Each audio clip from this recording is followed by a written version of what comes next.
మొన్న లేడీ అగోరి అని ఒక ఆవిడ వచ్చింది. అవునవును. ఆవిడ లాస్ట్ ఒక నల్ల కుక్కని పెంచుకోండి. ఆ కుక్కతో పాటు వెళ్ళిపోయింది, జైలుకి వెళ్ళిపోయింది. మీరేమో కాలభైరవుడిని చేయండి, నాకు అది ఎందుకో కొంచెం అందుకు అడిగా. కాలభైరవ ఆరాధన చేయడం ద్వారా జైల్లో నుంచి మీరు ఇంకేదో చెప్పబోతే నేను డిస్టర్బ్ చేశాను. బేసిక్ గా నల్ల కుక్కల్ని ఎవరు పెంచుకోవద్దు అనేది చెప్తున్నా. కుక్కలు అనేది ఏంటంటేనండి, మన పూజా మందిర్ మన ఇళ్లలో ఉంటాయి కదండి.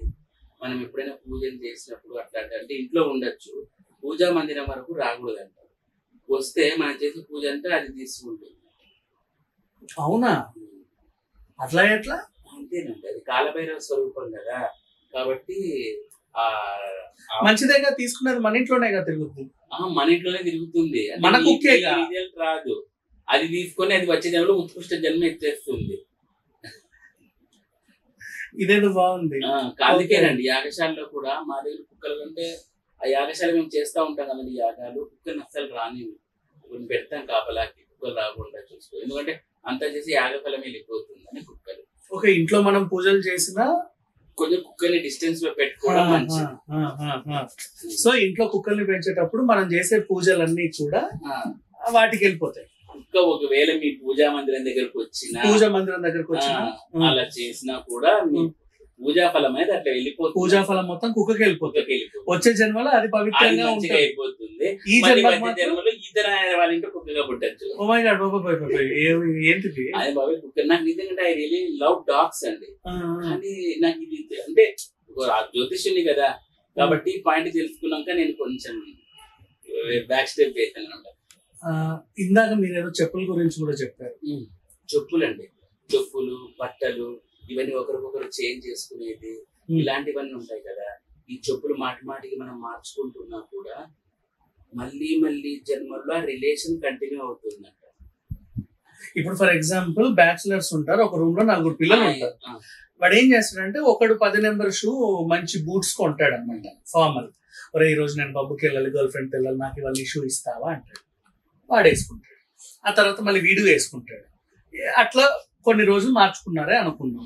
ఇప్పుడు చెప్పండి వీళ్ళిద్దరు మధ్య వాళ్ళు వచ్చే జన్మల్లో కూడా మళ్ళీ రూమ్మేట్స్ మళ్ళీ ఇట్లాగే పుట్టి ఆ చెప్పులకు సంబంధించిన ఏదో ఒకటి వ్యవహారం అనేది జరుగుతుంది. ఒక చెప్పుల దుకాణం పెట్టుకొని ఇద్దరు లేదండి, చెప్పులకు పెద్ద తలకాయ ఉంటుంది. ఎందుకంటే పాదాలకు అధిపతి శని.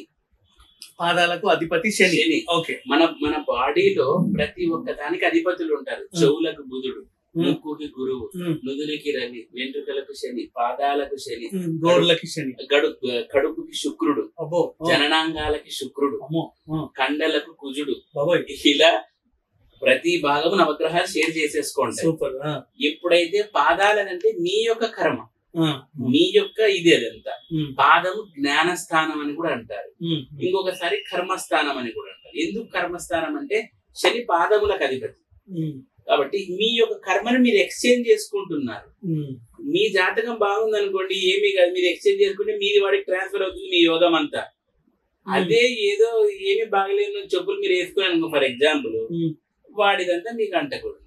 ఇప్పుడు కాదు జన్మల్లో వస్తుంది. మీరు మళ్ళీ వాళ్ళ ఇంట్లోనే రిలేషన్స్ గా పుట్టి అది ఇంత దానికి తీర్చుకోవడానికి మళ్ళీ పుట్టాల్సి వస్తుంది. మీరు అది ఇంత 1 గంట చెప్పులు వేసుకున్నందుకు. బ్యాచులర్స్ నిజంగా ఎవరింట్లో ఉంటే బాబు జాగ్రత్త మీకే.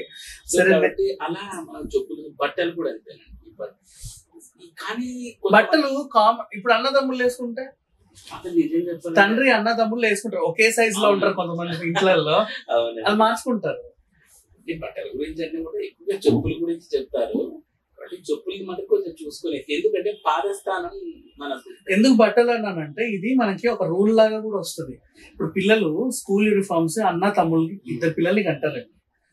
వీడు నెక్స్ట్ క్లాస్కి వెళ్తే వీడి యూనిఫామ్ తమ్ముడికి ఇస్తారు, అన్న బట్టలు చిన్నకైతే పిల్లలకి ఇస్తారు కదా, అలా ఉంటాయి. ఏదండి నా సజెషన్ అయితే అలా చేయకూడదు అని. ఓకే. ఇప్పుడు ఏమొచ్చాయో తెలుసా, సెకండ్ హ్యాండ్స్ లో బట్టలు అమ్మే యాప్లు కూడా వచ్చాయి.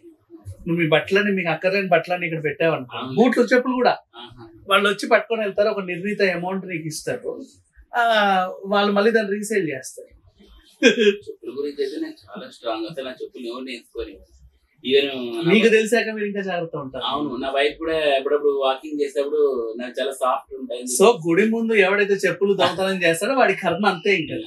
అందుకే చెప్పులు శనికి అనేది బాగా రిలేటెడ్. ఇకపోతే మొన్న ఆర్సీబీ తొక్కిసలాట జరిగింది కదా, ఆర్సీబీ తొక్కిసలాటలో కూడా ఆ తొక్కిసలాట అయిపోయిన తర్వాత అందరూ వచ్చి చెప్పులు ఎత్తుకుంటున్నారు లాస్ట్ లో. నా చెప్పేది ఎవరిది దొరుకుద్ది అని సీరియస్లీ చెప్పులు ఎత్తుకున్నారు చాలా మంది. ఆ వీడియోలు ఉంటాయి మీరు చూడండి.